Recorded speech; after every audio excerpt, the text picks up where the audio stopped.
பள்ளிக்கட்டு சபரிமலைக்கு கல்லும் முள்ளும். சுவாமியை சரணம். சபரிமலைக்கு விரத முறைகளை கடைபிடிக்க வேண்டும். அதிகாலையில் காலையில் எந்திரிச்சு எதுக்கு குளிர்ந்த நீரில் குளிக்க வேண்டும் என்றால், சபரிமலை செல்பவர்கள் பெருவழி பாதையோ சிறுவழி பாதையோ அங்கு குளிர் அதிகமாக இருக்கும்.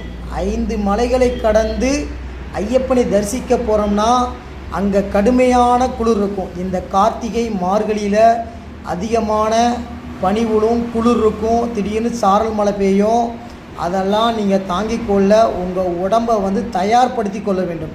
அதற்காக தான் அதிகாலையில் எந்திரிச்சு குளிச்சிங்கன்னா அந்த குளிர் உங்கள் உடல் பழகிக்கொள்ளும்.